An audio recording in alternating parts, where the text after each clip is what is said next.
Formula बताए थे, important सूत्र बताए थे, महत्वपूर्ण सूत्र, जिसमें हम कल आपको 4 सूत्र बताए थे। आज देखिए आगे बताएंगे 5वां नंबर अभाज्य संख्या। अभाज्य संख्या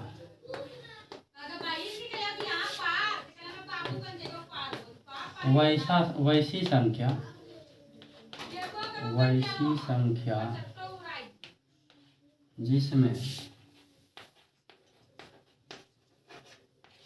जिसमें एक और स्वयं से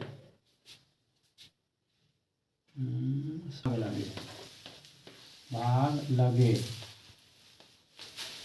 उसे अभाज्य संख्या कहते हैं।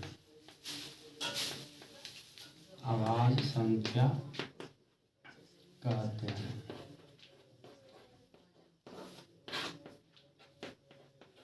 जैसे देखिए,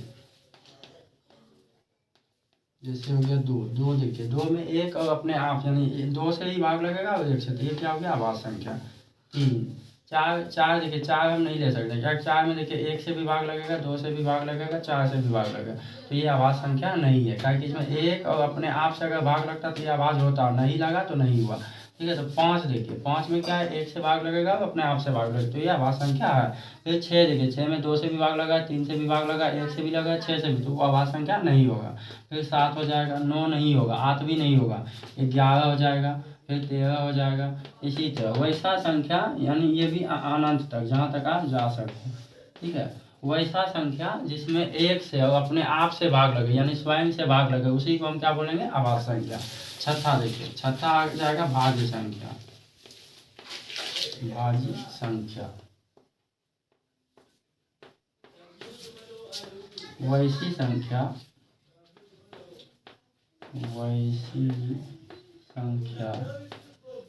जिसमें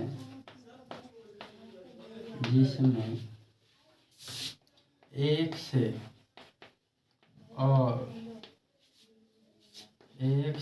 और स्वयं के अलावा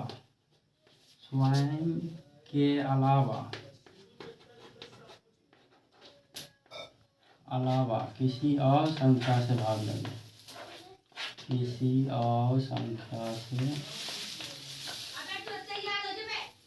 किसी और संख्या से भाग लगे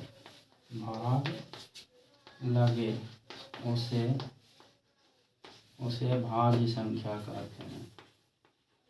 भाज्य संख्या कहते हैं।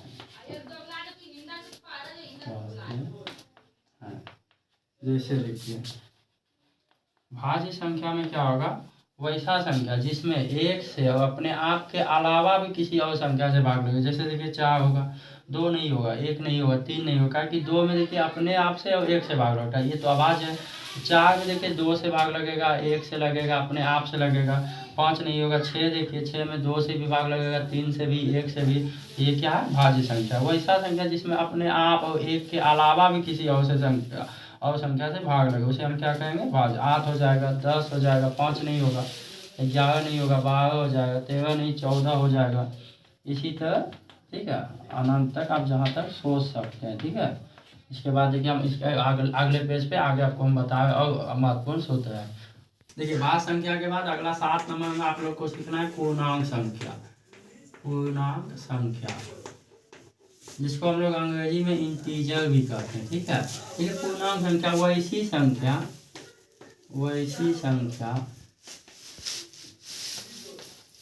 जिसमें धनात्मक के साथ ऋणात्मक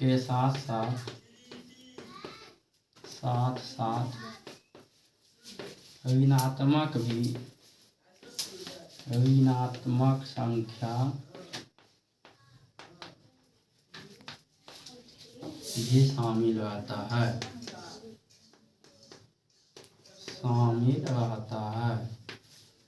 ठीक है, तो पूर्णांक संख्या वह संख्या जिसमें धनात्मक और ऋणात्मक दोनों होगा। ठीक है, जैसे देखिए,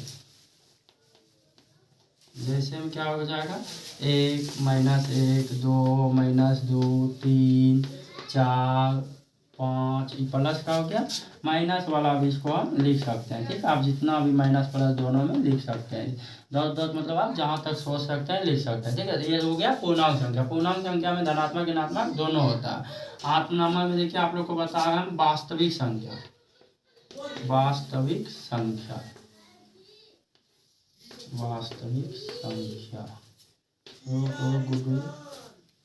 वास्तविक संख्या देखिए, वास्तविक संख्या या तो परिमेय हो सकती है या अपरिमेय, या तो परिमेय हो सकती है या अपरिमेय। ठीक है, देखिए वास्तविक संख्या को हम संख्या रेखा पर भी दर्शा सकते हैं। ये होता है संख्या रेखा, यहाँ 0 होता है, इधर होता है दायां साइड प्लस वाला और बायां साइड माइनस वाला। आप इसको जहाँ तक लिख सकते हैं, इधर हो जाएगा माइनस वाला।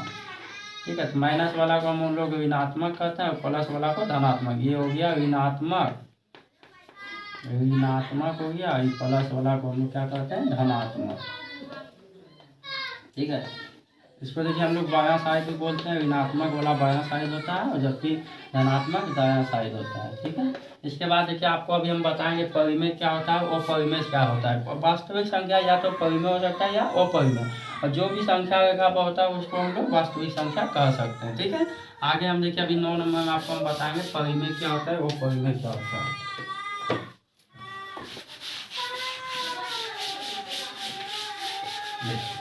अगला देखिए आपको हम बताएं परिमेय संख्या।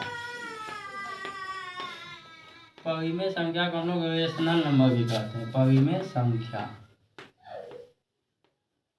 परिमेय संख्या, इसको हम लोग अंग्रेजी में रेशनल नंबर कहते हैं। ठीक है, देखिए वह संख्या जिसको हम, वह संख्या जिसे हम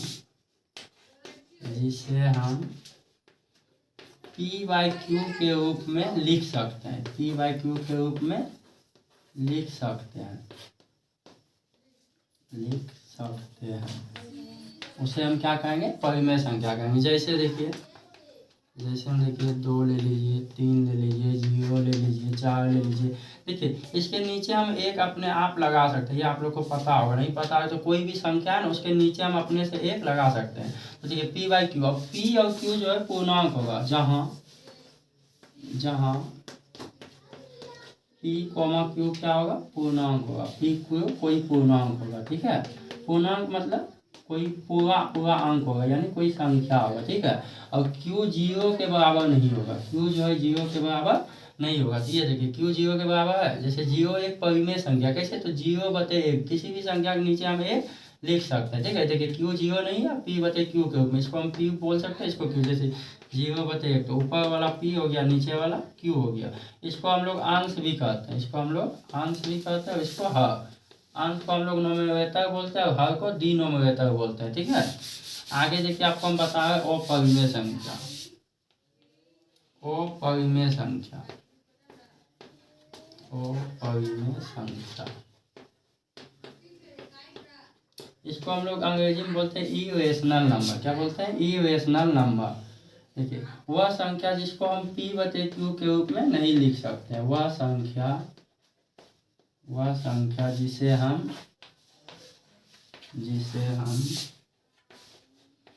P/Q के रूप में नहीं लिख सकते हैं, नहीं P/Q नहीं लिख सकते हैं। ठीक है, जैसे देखिए एग्जाम्पल, जैसे हो गया √2, √3। इसका जो है ना मान पूरा नहीं निकलेगा, इसको P/Q के रूप में हम नहीं लिख सकते। अभी इसके आगे हम आपको बताएंगे क्लास 9 का अध्याय 1, उसमें इस सब का जो है जरूरत पड़ेगा। ठीक है, जैसे √5, इस सब का हम क्या कर सकते हैं, मतलब मान नहीं निकाल सकते पूरा और P/Q के रूप में नहीं लिख सकते। तो रूट वाला प्राय संख्या जो होता है क्या होता है, अपरिमेय होता है। देखिए आप मान लीजिए इसी में जैसे आपको मिल जाएगा √25, तो आप इसका मान निकाल सकते हैं 5 × 5, तो ये आ जाएगा 5। तो ये नहीं है, ठीक है, √25 अपरिमेय नहीं होगा, √25 परिमेय होगा। तो ये सब हल्का ध्यान रखिएगा। ठीक है, जिसका मान पूरा निकल जाए रूट के अंदर वो अपरिमेय नहीं होगा, जिसका मान नहीं निकल पाएगा वही अपरिमेय होगा। ठीक है। तो देखिए अभी हम आपको बताया मतलब शॉर्टकट में इसको हम कैसे याद रख सकते हैं। आपको हम जितना भी बताया उसको देखिए शॉर्टकट में आप याद कैसे रखेंगे। जैसे क्या बताएं, प्राकृतिक संख्या, पहला बताया था ना प्राकृतिक संख्या, ठीक है। इसको हम लोग नेचुरल नंबर बोलते हैं, NATURL, नेचुरल नंबर अंग्रेजी में, ठीक है, नंबर। इसको हम लोग एन से सूचित करते हैं। किससे सूचित करते हैं? एन से सूचित करते हैं, ठीक है। बताए थे कि गिनती की प्राकृतिक संख्या 1 2 3, आप जहाँ तक गिन सकते हैं, ठीक है, अनंत तक, यानी आप जहाँ तक सोच सकते हैं, जहाँ तक गिन सकते हैं। दूसरा आप लोग को बताए थे पूर्ण संख्या। क्या बताए थे? पूर्ण संख्या। इसको हम लोग बोलते हैं हॉल नंबर। इसको W से हॉल नंबर, क्या बोलते हैं? Hall number.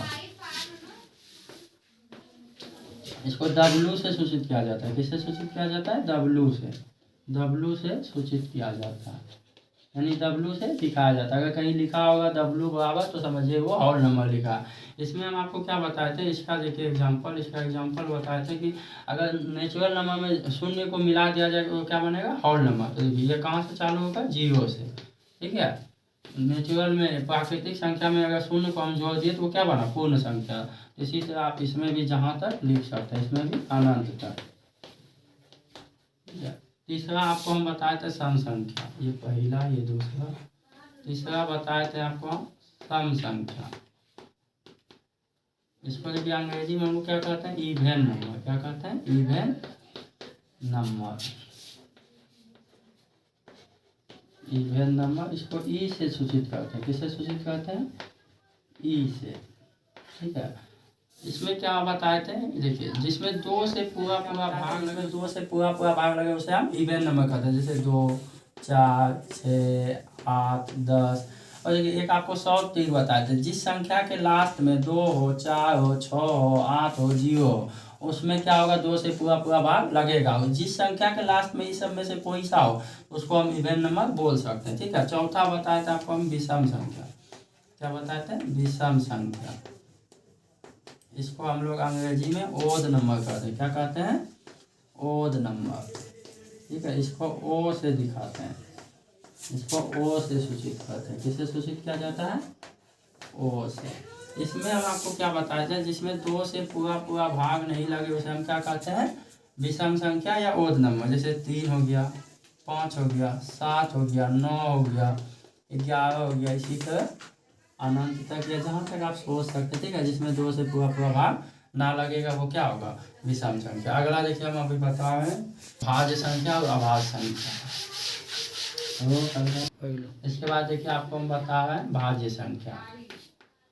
भाज्य संख्या, इसको अंग्रेजी में हम लोग कहते हैं डिविजिबल नंबर। क्या कहते हैं? डिविजिबल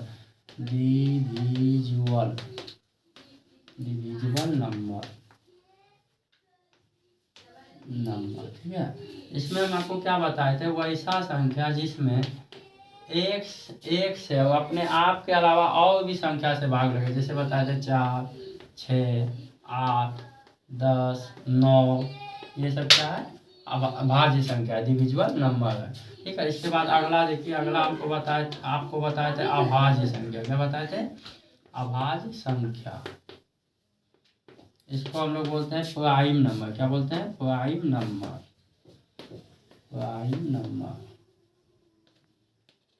ठीक है। इसमें आपको हम क्या बताए थे, वैसा संख्या जिसमें 1 से और अपने आप से भाग लगे उसी को हम क्या कहते हैं? अभाज्य संख्या। जैसे हम देखिए क्या बताए थे, 2 3 4 नहीं होगा, 5 6 नहीं होगा, क्योंकि 6 में 1 से भी भाग लगता है, 2 से भी। तो वैसा संख्या जिसमें 1 से अपने आप से भाग लगे, 7 हो जाएगा, 9 नहीं होगा, 11 हो जाएगा, 10 भी नहीं होगा। इसी तरह आप जहाँ तक लिख सकते हैं, ठीक है। 9 नंबर में आपको बताए थे पूर्णांक संख्या।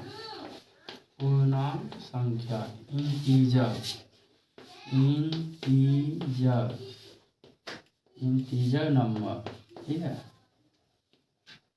Integer number. इसमें हम आपको बताए थे वैसा संख्या जो पूरा अंक हो, ठीक है। जैसे हो गया 2 1 5 7, ठीक है। ये सब क्या है? पूर्णांक संख्या है। धनात्मक और ऋणात्मक दोनों आता है, ठीक है। जैसे हम देखिए आप धनात्मक भी ले सकते हैं, ऋणात्मक भी। जैसे -2 +2 5 -5 7 8 माइनस 9 माइनस 12, ठीक है। इसमें आप धनात्मक भी ले सकते हैं और ऋणात्मक भी। 10वां आपको हम बताए थे परिमेय संख्या। क्या बताए थे? परिमेय संख्या, रेशनल नंबर। परिमेय संख्या, rational number, RATIONAL, rational number. इसको अंग्रेजी में हम लोग लिखते हैं रेशनल नंबर। इसको क्यू से सूचित किया जाता है। किससे? क्यू से सूचित किया जाता है, ठीक है। अब परिमेय संख्या में क्या बताया था? जिसको हम P/Q के रूप में लिख सकते हैं। जैसे 0 एक परिमेय संख्या, देखिए 0/1 लिख सकते हैं ना, इसको हम P/Q के रूप में लिख सकते हैं। 1 हो गया, 2 हो गया, 5 हो गया, ये सब के नीचे हम एक अपने आप ले सकते हैं। इसमें देखिए जिसको हम क्या कर सकते हैं? P/Q के रूप में लिख सकते हैं। और PQ क्या होगा? कोई पूर्णांक होगा। PQ क्या होगा? कोई पूर्णांक होगा, यानी पूरा अंक होगा, ठीक है। और Q 0 के बराबर नहीं होगा, ठीक है। इसके बाद हम अगला आपको बता रहे हैं अपरिमेय संख्या, ठीक है। इसको हम लोग इरेशनल नंबर बोलेंगे। Irrational, RATIONAL, irrational number, irrational number. देखिए इसमें हम आपको क्या बताए थे? वैसा संख्या जिसको हम P/Q के रूप में नहीं लिख सकते हैं। P/Q के रूप में नहीं लिख सकते हैं। जैसे बताए थे √2, √3, ये सब को हम P/Q के रूप में नहीं लिख सकते हैं, ठीक है। इसी तरह इत्यादि या ETC, जहाँ तक आप मतलब सोच सकते हैं। तो ये सबको हम क्या बोलते हैं? अपरिमेय संख्या, ठीक है। अगला देखिए आपको बताए थे वास्तविक संख्या। क्या बताए थे? वास्तविक संख्या। इसको हम लोग कहते हैं रियल नंबर। क्या कहते हैं? रियल नंबर, रियल नंबर, ठीक है। देखिए इसमें क्या आता है? ये या तो परिमेय हो सकता है या अपरिमेय हो सकता है, तो इसमें से दोनों हो सकता है। इसको हम लोग संख्या रेखा पे जितना भी नंबर होता है वो सब वास्तविक संख्या होता है, ठीक है। संख्या रेखा ये होता है, इसमें दायां तरफ प्लस वाला होता है और बायां तरफ माइनस वाला होता है। तो संख्या रेखा पे जितना भी संख्या होता है सबको क्या हम वास्तविक संख्या कह सकते हैं, ठीक है। जैसे में ले लीजिए -1, -2, +1, +2, √2, √3, ये सब क्या है? सबका सब वास्तविक संख्या है, ठीक है। तो देखिए ये हम आपको शॉर्ट कट में बताएं कि आप कैसे याद रखिएगा। उसके बाद आपको डिटेल में अगर देखना तो इसके पहले हम बता चुके हैं कि आप डिटेल में कैसे देखिएगा। परिमेय संख्या को देखिए S से सूचित करते हैं। अपरिमेय संख्या को S से सूचित करते हैं। अपरिमेय को S से सूचित करते हैं। किससे? S से सूचित करते हैं, ठीक है। और वास्तविक संख्या को R से सूचित करते हैं। वास्तविक संख्या को R से सूचित किया जाता है, ठीक है। फिर अब आपको इसके बाद हम अगले वीडियो में बताएंगे क्लास 9 का अध्याय 1.1 में ये सब का जरूरत होगा, इसलिए आप पहले इसको तैयार कर लीजिए। ये कुछ बेसिक इंपॉर्टेंट सूत्र है, ठीक है, महत्वपूर्ण है। इसको आपको जानना होगा और जानना भी चाहिए। अगर जानते हैं तो अच्छी बात है। इसके बाद आपको क्लास 9 का पढ़ने में बहुत मज़ा आएगा। इसके बाद हम आपको जो बताएंगे वो क्लास 9 का अध्याय 1.1 बताएंगे, ठीक है।